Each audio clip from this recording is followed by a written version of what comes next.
comenzar, bueno, mejor dicho, para comenzar una breve introducción, quería hacer una breve reflexión sobre algo que es muy popular y de hecho se lo puedo enseñar ahorita a través de aquí del Zoom. Estoy en navegador.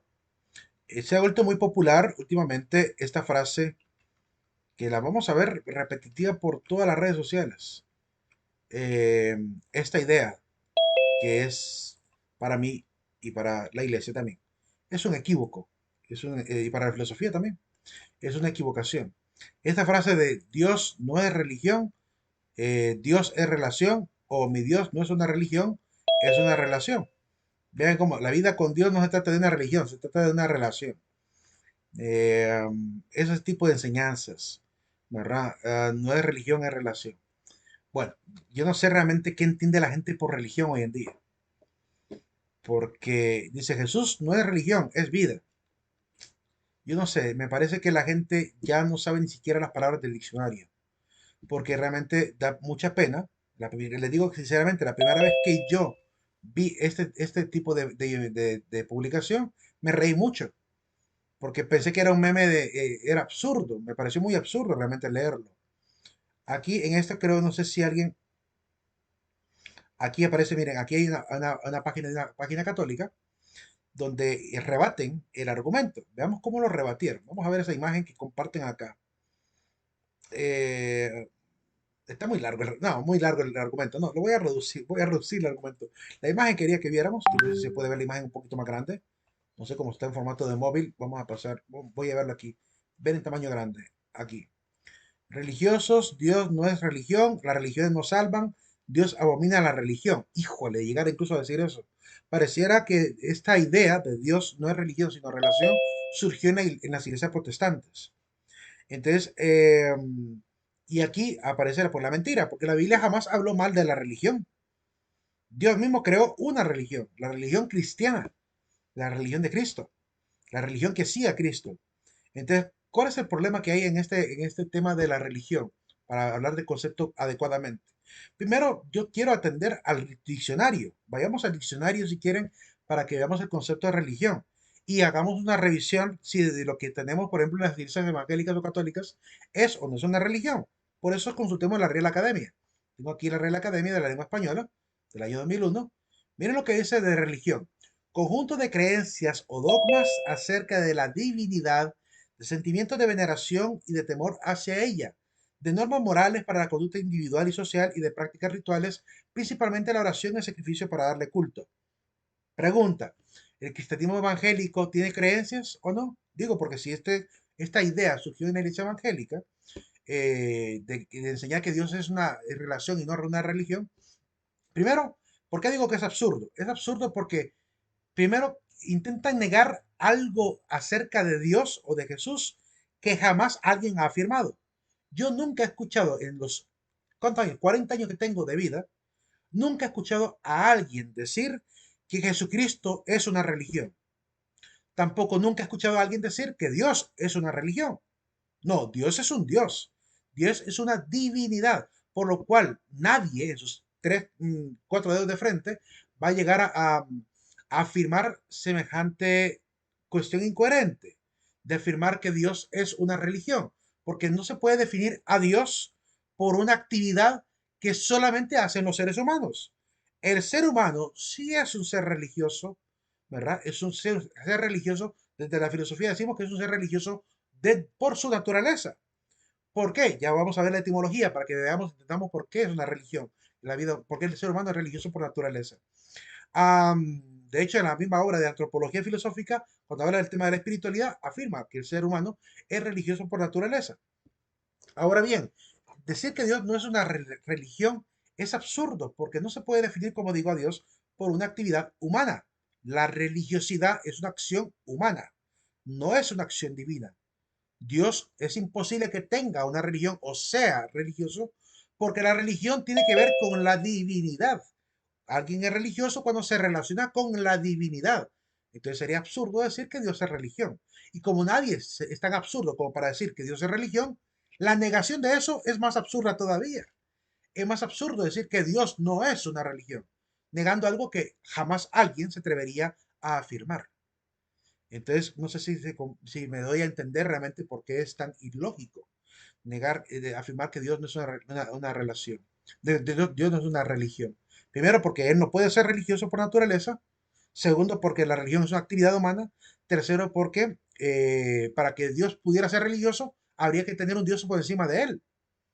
Por eso, desde la argumentación, esa afirmación es absurda y su negación es más absurda todavía. No,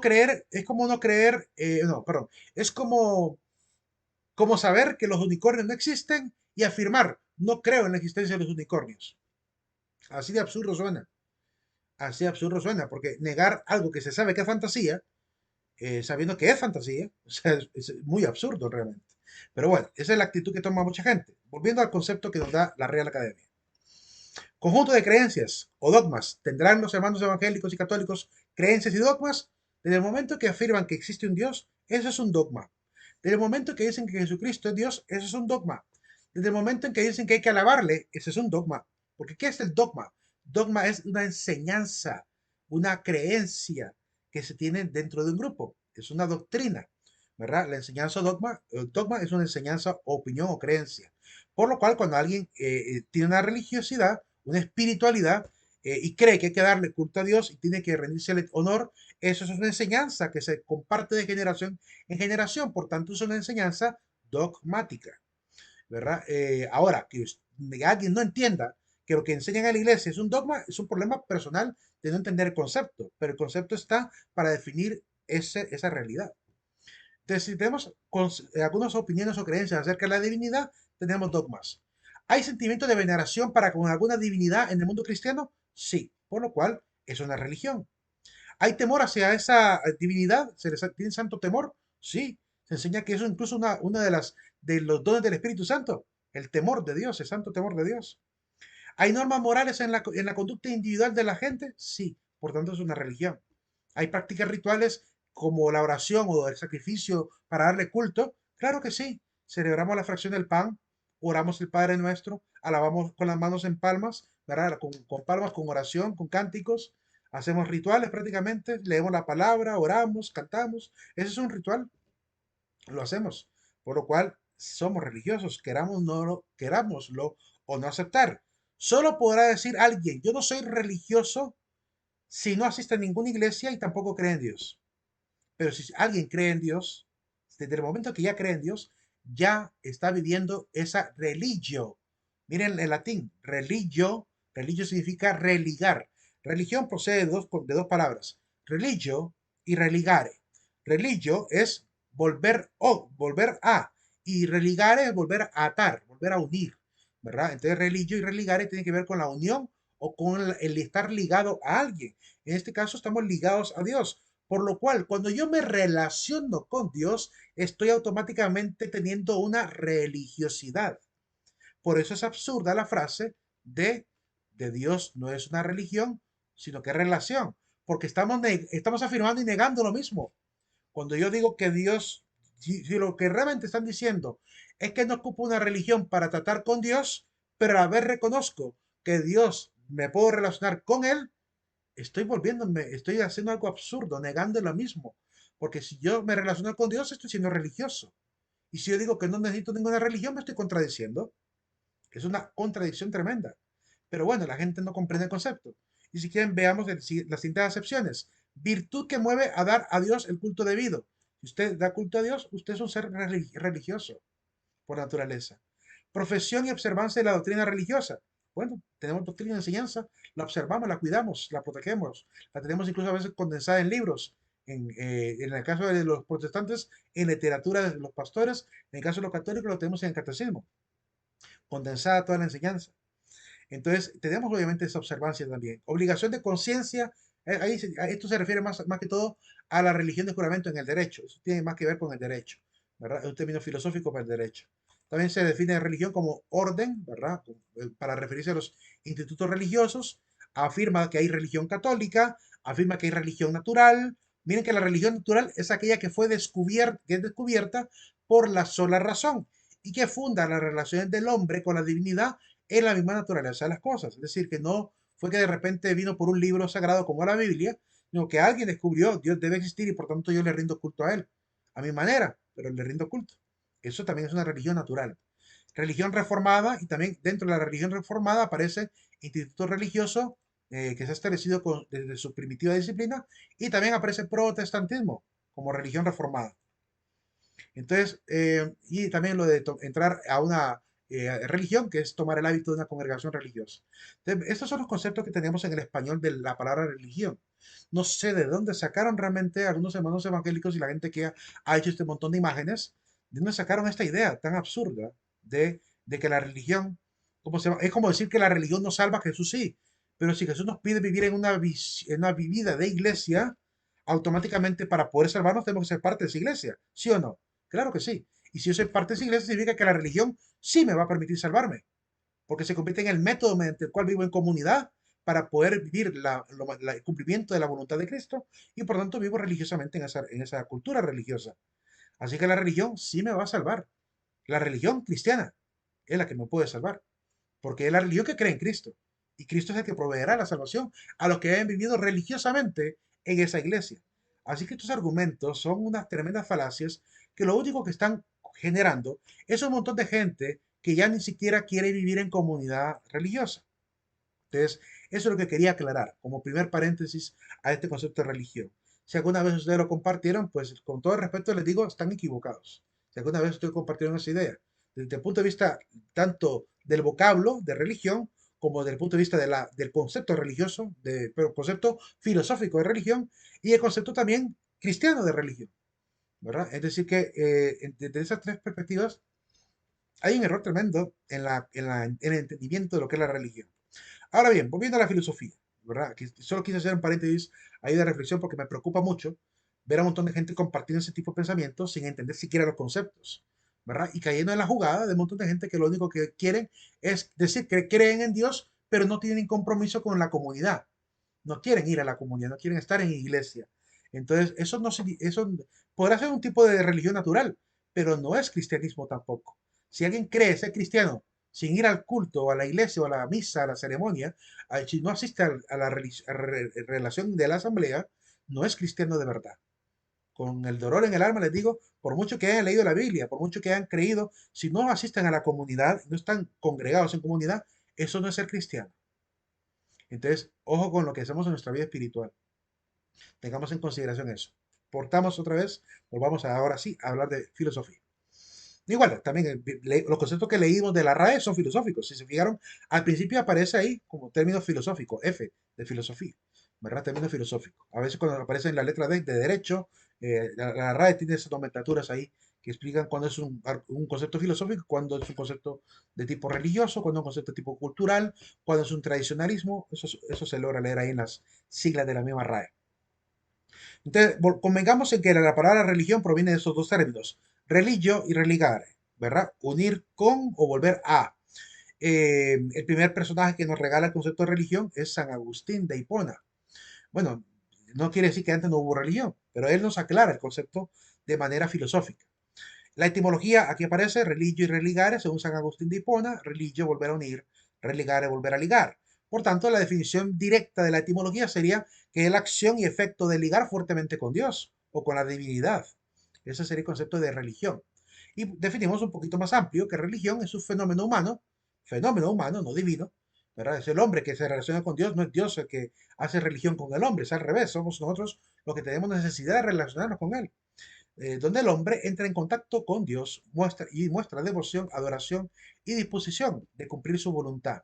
Fíjense que los hermanos musulmanes lo entendieron mejor, al grado que a la religión de ellos le llamaron Islam. Busquen qué significa Islam. Islam significa sumisión, estar dispuesto a cumplir la voluntad de Dios. Eso significa para ellos. El nombre de la religión de ellos, básicamente la religión de ellos se llama sumisión, ¿verdad? Es decir, entienden que su religión es estar conectados a Dios, dispuestos a cumplir sus mandamientos y su voluntad. Y es lo mismo que enseña la fe cristiana, ¿verdad? Usted lee, por ejemplo, Apocalipsis 14:12, dice, aquí se requiere la paciencia de los santos, de los que guardan fielmente los mandamientos de Dios y creen en Cristo Jesús. O sea que, incluso para el mundo cristiano, ¿verdad? Religión es eso. Religión es cumplir los mandamientos de Dios y tener fe en Cristo Jesús. Desde un punto de vista filosófico, diríamos, ese es el concepto más adecuado. para la religiosidad. Ah, y se me olvidaba decir en el paréntesis que hice, ante ese argumento que dice de que Dios detesta la religión, Dios detesta el fanatismo religioso. No confundamos religión con fanatismo religioso. Dios detesta la hipocresía religiosa, pero no la religión, sino la hipocresía dentro de la religión. Eso es lo que Dios detesta. Detesta gente ambigua, detesta gente que esté tibia, dice la palabra. Entonces, entendamos que Dios no se opone a la religión, se opone a la hipocresía religiosa o al fanatismo religioso, a los embaucadores que usan la religión para engañar. A eso se opone, pero no a la religión pura, no a la religión santa, porque el mismo apóstol Santiago definió cuál es la religión santa. Si alguien quisiera tener ese texto bíblico, se lo puedo regalar. Santiago, quiero recordar dónde está, aquí tengo la Biblia. Santiago, creo que en el capítulo, no sé si fue Santiago, permítame. Lee, Dime, disculpe, no sé si será problema de mi lacto pero se mira todo negro ¿y hasta ahorita. los demás cómo lo ven? Yo también lo miro ahorita, o sea, ahorita sí lo veo negro, pero Ah, anteriormente sí. ahorita mismo sí, porque pasé una aplicación diferente para buscar la cita Ah, bíblica. Ah, Pero ok. pero si estuvieron viendo la compartida de la pantalla es porque pasé a la otra aplicación. De hecho, les voy a compartir esa aplicación para que vean acá. Quiero encontrar ese texto bíblico aquí en la Biblia para compartirles, donde habla de la religión santa. Quiero ver si lo encuentro. Entonces, religión pura. Aquí está. Santiago capítulo 1, versículo 27. La religión pura e intachable ante Dios Padre es esta: visitar a los huérfanos y a las viudas en su tribulación y conservarse incontaminado del mundo. Entonces la pregunta, ¿la religión, la iglesia, la Biblia o Dios está en contra de la religión? No, pero pide que la religión sea así de pura, entregándose en caridad por el prójimo, conservándose incontaminado del mundo. Y usted hace eso, está viviendo la religión que Dios quiere. Si no hacemos esto, no estamos viviendo una religión santa. Entonces, claramente que hay una claridad evidente. Si la religión fuera mala, no estaría recomendando aquí vivir una religión pura e intachable. Es claro que la Biblia no se opone a la religión. Eso es una falacia que alguien se inventó por ahí para huir del compromiso cotidiano de asistir a la iglesia. Lee, Prosiguiendo, dime. disculpe, creo yo que ya viendo ese versículo y así, creo que lo que ha pasado es como estaba estudiando lo de las falacias ¿Sí? y hay una que dice que como que nos dejamos llevar solo por lo que los demás dicen Ujú. y muchas veces es como falta de conocimiento. Sí, a veces. Y que miren, aquí puede haber todo un conjunto de falacias incluidas. Puede ser una falacia de aberecundia, donde utilizamos a alguien de autoridad que nos enseñó esto, quizá en el grupo de iglesia, y nos hizo creer que eso era una verdad bíblica, mintiéndonos en la cara, diciéndonos que la religión es mala y que ser religioso es malo, y tergiversando el concepto de religión, confundiéndolo con fanatismo, y la gente le creyó, porque como él tiene la autoridad, le creyó. Entonces, por falacia de aberecundia, le creen a una autoridad por simplemente ser autoridad y no porque el argumento sea correcto. Aunque también puede haber una falacia de ignorancia, que alguien se vale de la ignorancia de la gente para meter estas ideologías dentro de la iglesia, ya que no van a tomarse el tiempo siquiera de agarrar un diccionario. Cuando de repente he debatido este tipo de temas con alguien, de repente le digo yo, es que según la Real Academia, esto es religión. Le cito lo que dice la Real Academia. Y me dice, a mí no me cita la Real Academia, a mí cíteme la Biblia, como si la Biblia fuera un diccionario. Estamos hablando de un concepto que se debe definir racionalmente. Y racionalmente el concepto tiene una etimología, religión tiene una etimología, tiene una razón de ser histórica por el cual surgió el término. Y surgió para referirse a toda actitud humana que tiene la intención de relacionarse con un ser sobrenatural llamado Dios. Entonces, esa es la raíz histórica del término. Y la raíz etimológica es mantenerse unido o atado. Entonces, evidentemente, si entendemos ese concepto tanto histórico como etimológico, el concepto queda aún más claro y se puede aplicar a cualquier grupo religioso que exista hoy en día. Entonces, entendamos esa claridad. Pero sí, claramente que es una falacia tremenda, tremenda falacia que le han colado a mucha gente, incluso en las iglesias. Incluso he visto gente católica compartiendo eso, ¿verdad? Y es lamentable. Lamentable que la gente no comprenda el concepto y el concepto sea tergiversado tanto. O sea, es como el concepto de política. O sea, hoy en día pareciera que el concepto de religión se ha transformado en el sinónimo de fanatismo o corrupción religiosa. Pareciera que el concepto de religión es ahora concepto de corrupción religiosa. Como que ser religioso automáticamente implicaría ser pagano o ser, ¿cómo se llama? Blasfemo o ser idólatra o ser corrupto. Creen que de alguna manera la religión se ha convertido en eso. Así como el término política se ha convertido en sinónimo de corrupción. Hemos cambiado el concepto de las palabras. Es importante mantener el origen de cada palabra para que los conceptos queden claros y no andar enseñando este tipo de frases tan enredadas que tergiversan la idea. Imagínense decir, Dios no es religión, sino relación. Y la relación es lo que me permite ser religioso. Es una contradicción tremenda, ¿verdad? La religión nos salva y la religión cristiana es el camino de salvación para los cristianos, es contradicción también. O sea, es bien interesante ver cómo el vocabulario es importante mantenerlo, ¿verdad? Claro, objetivo. Si perdemos la objetividad del vocablo, perdemos también la idea, ¿verdad? La idea general. Y empezamos a generar este tipo de argumentos completamente errados. Hay tipos de religiones primitivas. Para enumerar las primitivas serían las siguientes. Primero, el animatismo. El animatismo es creer que existen, pongo aquí, no voy a poner un concepto, voy a poner nada más una breve explicación explicada por mí. Animatismo es creer que hay seres espirituales, como mis antepasados, viviendo en cosas, viviendo en la naturaleza. De repente lo escucho allá en el volcán, o lo veo en el árbol, ¿verdad? O apareció en el lobo, ¿verdad? Esa idea de que el alma de alguien cuando muere pasa a una realidad todavía física, es el animatismo muy parecido al animismo. El animismo es creer que que el espíritu quedó ahí flotando en el universo, ¿verdad? Y de vez en cuando veo el espíritu de mi madre, de mi padre, ¿verdad? Creer que de repente pueden incluso aparecerse o utilizar algunos elementos de la naturaleza para mostrarse, como, no sé, el águila volando, de repente el zorro del monte, entonces de repente, o la serpiente en la casa. Entonces creo que hay seres espirituales relacionados con incluso con los seres o las plantas animales. Muy parecido al animatismo, pero es que en el animatismo creo que está realmente encerrado mi pariente ahí, como en el caso de Pocahontas y el cuento de Pocahontas, de que supuestamente en la película ella habla con su abuela que está en el árbol de sauce. Así es el animatismo, mientras que el animismo es más parecido como a la película El Llanero Solitario, donde al final cuando muere este indio, que es el Johnny Depp, al morir se transforma en una especie de pajarraco, ¿verdad? O se hace creer, o no sé si fue el llanero que murió y el que se convirtió en pajarraco, que salió volando, una especie de águila, no sé qué andaría volando ahí.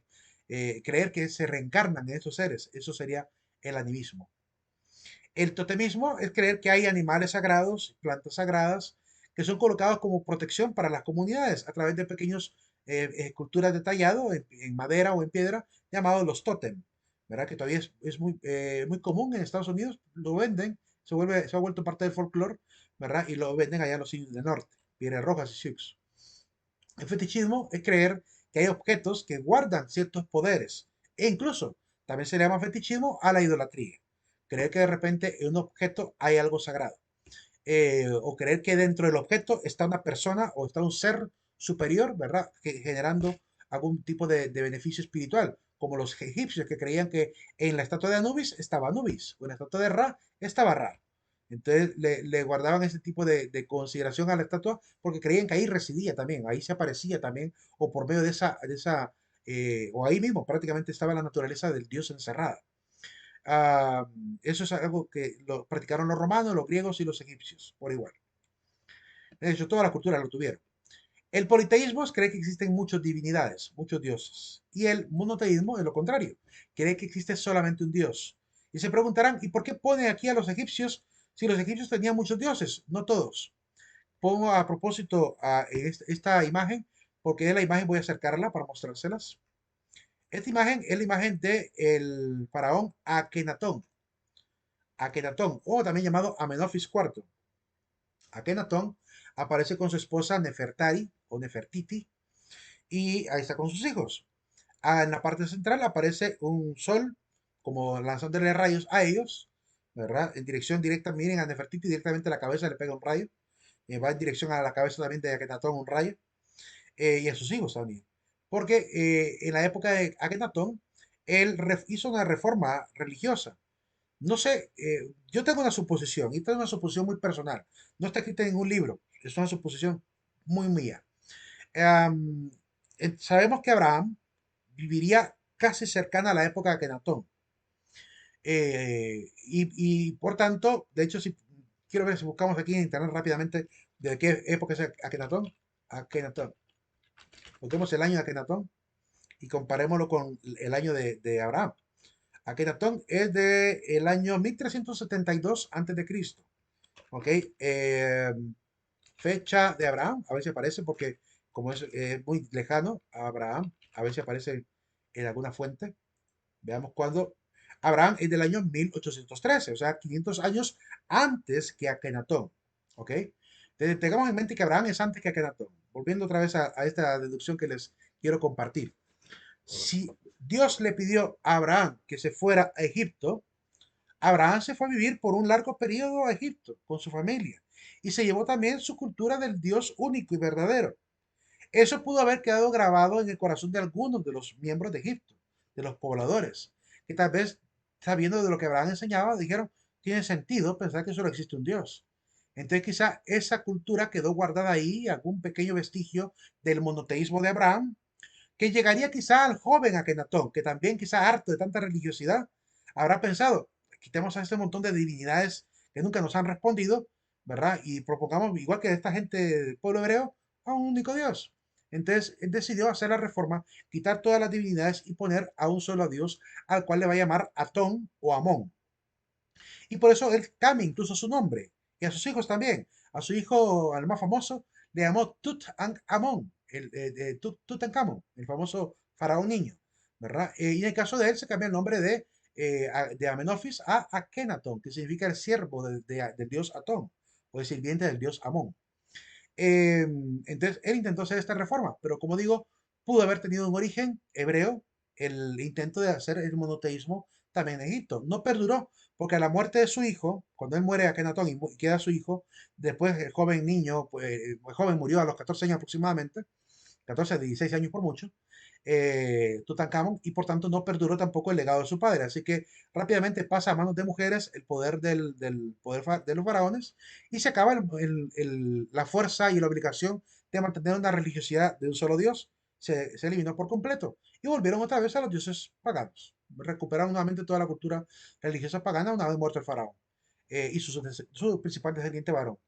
Entonces, creo que al final, no sé si quedó de faraona la esposa, la madre de Akenatón, o la esposa de Akenatón, no, no fue Nefertiti, no sé si fue Quilla la que quedó al final, pero fue una mujer la que quedó al final después de la muerte de Tutankamón.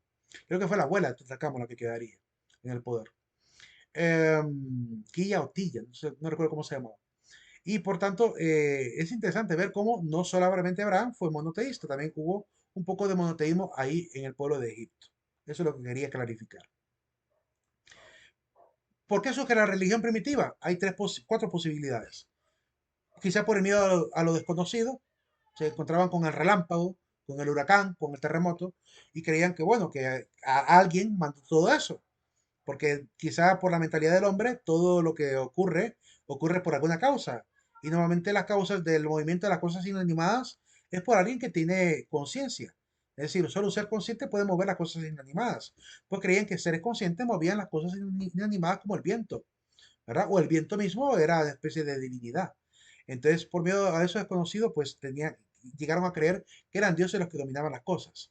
También la superioridad de los fenómenos naturales, el hecho de la belleza, como dice el libro de sabiduría, la belleza de las criaturas les hizo creer que esas criaturas eran divinas, ¿verdad? O eran seres antropomórficos. Y le colocaron forma antropomórfica y además nombres, ¿verdad? Antropomórficos. El antropomorfismo es darle forma de ser humano a alguna cosa, ¿verdad? Lo hacemos cotidianamente, incluso en la caricatura para los niños salen relojes con cara de personas, como en el caso del cuento de La Bella y la Bestia, que sale un reloj, una tetera ahí con forma de rostro, ¿verdad? Los convierten en seres antropomórficos para hacer algo interesante de la historia también, de una maldición detrás de esa realidad, o de esa fantasía, mejor dicho.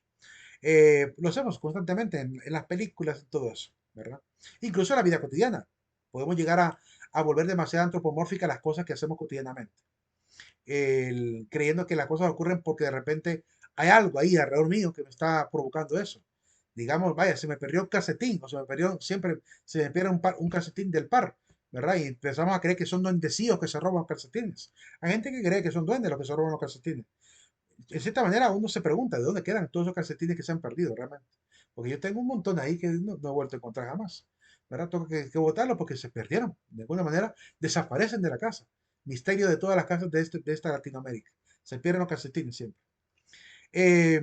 Quizá el viento, quizá no sé, se cayó en el piso, se lo llevó el agua, cualquier cosa pudo haber pasado. Búsquenlo en los rincones de los acueductos, tal vez por ahí está metido. En realidad, hay explicaciones más lógicas que darle una relación antropomórfica a un fenómeno. El intento de explicación del origen natural también. Querían entender cómo surgió todo y poco a poco van desembocando en la idea de la divinidad. En la idea de que debe existir uno o dos o varios seres que tengan ese poder para poder generarlo todo. La imposición también de los líderes. Esta me parece poco probable, aunque se menciona que fueron líderes que de repente se inventaron las divinidades para someter al pueblo. Yo creo que no. Les digo por qué, sinceramente les digo por qué creo que no pudo haber sido así. Porque los mismos religiosos, los mismos líderes religiosos, se volvieron sumisos a la norma. Es decir, no mantenían al pueblo sumiso, pero ellos también cumplían con los rituales y toda la parte, como dando culto a ese Dios. Sería absurdo, sabiendo que yo me inventé la mentira de que existe un Dios, pretender a darle culto, ¿verdad? En mi vida familiar, en mi vida común y corriente.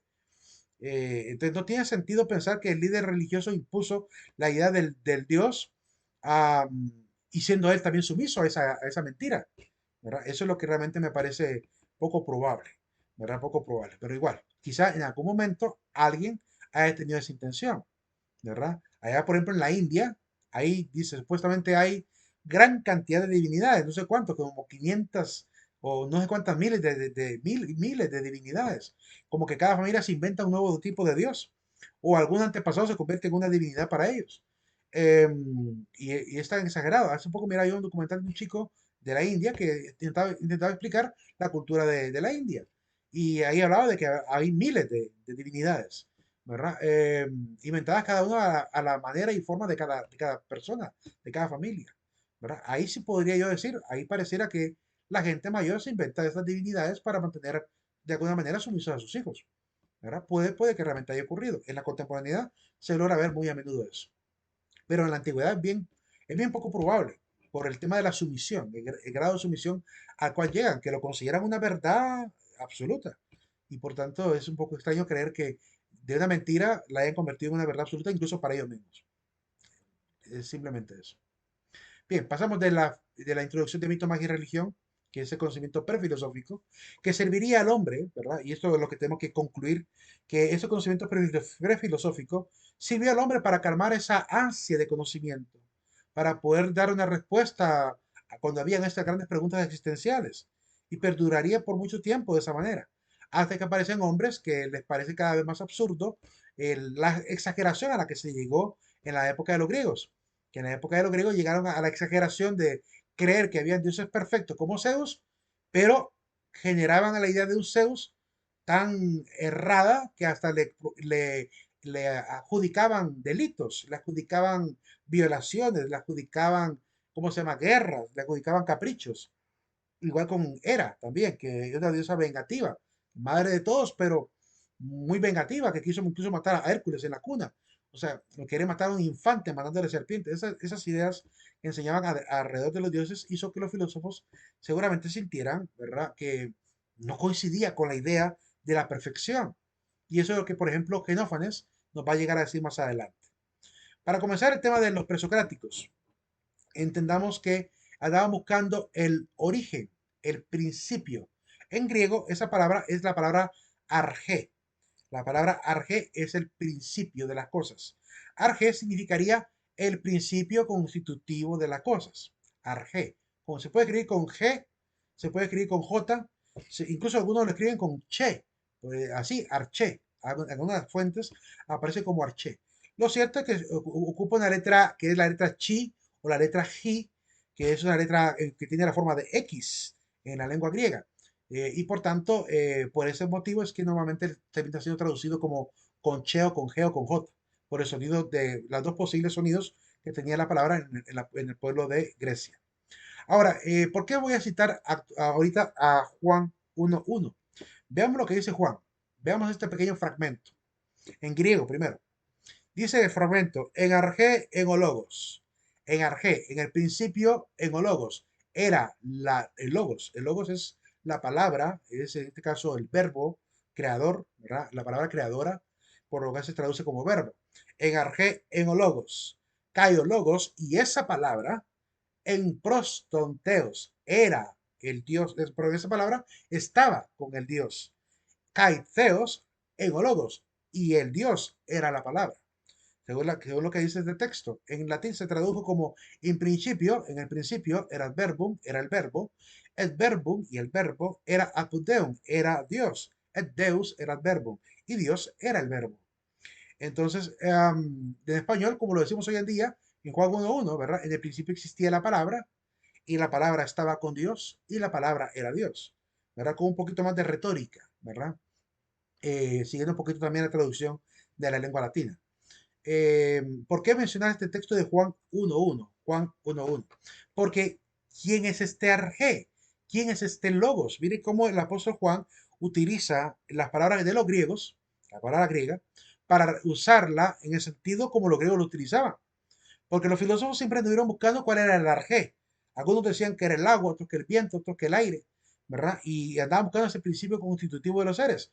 Y ante la pregunta de cuál es ese arjé, ¿verdad? Juan también da una respuesta y le dice prácticamente el mundo griego, el arjé que tanto estaban buscando es el logos. ¿Y quién es ese logos?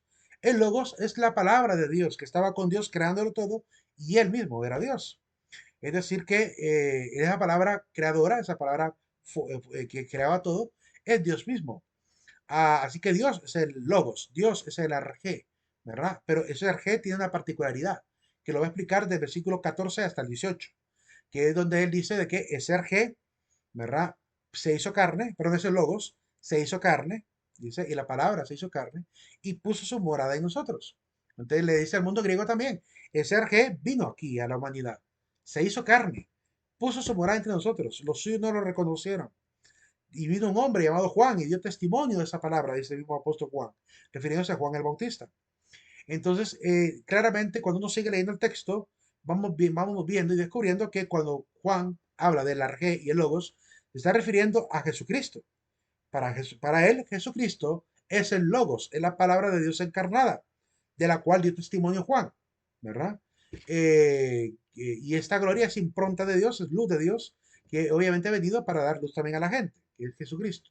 Es bien interesante cómo él utiliza los términos griegos, arjé y logos, que vamos a ver más adelante aquí, y cómo él intenta explicar de esa manera y dar una respuesta también al mundo griego, a esa gran búsqueda. Eh, Al respecto de ello, pues es importante destacar y aquí quiero, no sé si ahorita, no creo, ahorita no, creo que ahorita no voy a hacer la reflexión, me voy a guardar lo que iba a decir ahorita para más tarde, lo voy a decir más tarde.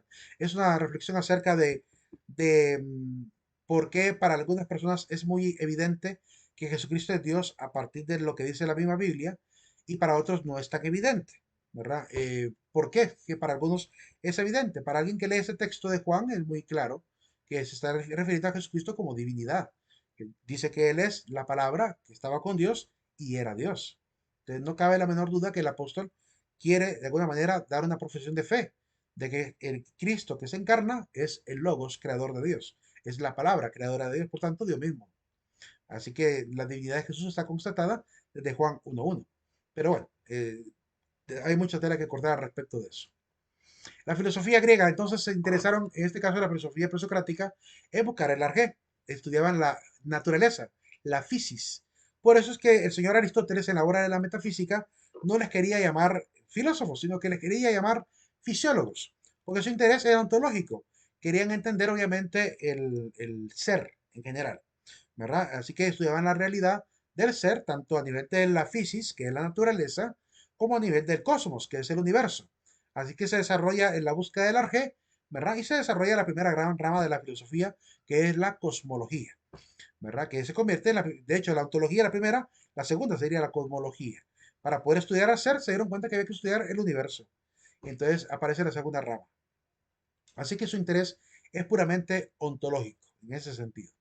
Veamos las escuelas presocráticas. La primera escuela es la escuela de los naturalistas. Esa es la primera escuela. ¿Preguntas hasta ahorita, chicos? Espacio para preguntas. No, Lick. Ay, Ok, vamos a ver. Fíjense que he notado algo que en clase virtual como que me tarda un poco más con los temas, con los del hombre, con los de filosofía de las 9 de la mañana que ha tocado de manera presencial, como que ha avanzado más rápido en la pizarra. Cuando explicaba las ramas de la filosofía fue mucho más rápido. Entonces vamos como que un día adelante con ellos, más o menos, en cuanto a contenido. Bueno, espero que nos pongamos al tiempo con las dos clases, pero es que es porque lo presencial, que se acelera un poco más rápido lo de la escritura y todo esto, ¿verdad? A veces, aunque mi letra a veces es más complicada en la pizarra. Yo prefiero mejor la diapositiva porque es mucho más claro. Dime, Gillian. Licenciado, una pregunta. Los temas, usted dijo que todos los temas que hemos visto vienen en la evaluación, pero ¿hasta cuál exactamente? ¿Hasta el que veamos mañana? Lo vamos a dejar hasta mito, magia y religión. Hasta Ok, ahí. gracias, A licenciado. partir de la escuela presocrática en adelante, dejémoslo para el segundo parcial. Prácticamente hasta mito, todo lo que sería la introducción a la filosofía, los límites de conocimiento, tipos de conocimiento, las falacias y el tema del mito, magia y religión, eso entra en examen. ¿Verdad? Lo voy a apuntar, Fins, permítame. Lo voy a apuntar porque si no después se me olvida y con 3 clases de filosofía me puedo confundir. Examen de filo de las 10 a.m. desde hasta mito, magia y religión. Lo dejo escrito porque si no después se me olvida. Así quedamos en acuerdo. Aquí tengo una pequeña bitácora muy sencilla en un documento de texto para mantener guardado ahí. Ya tengo definido el del hombre, doctrina y filosofía. Y con los de la mañana de las 9 de la mañana me falta todavía definirlo. Examen 9 a.m. Creo que a ellos ya les dije hasta dónde. Creo que sí. Lo que pasa es que no lo he apuntado. Bien, prosiguiendo.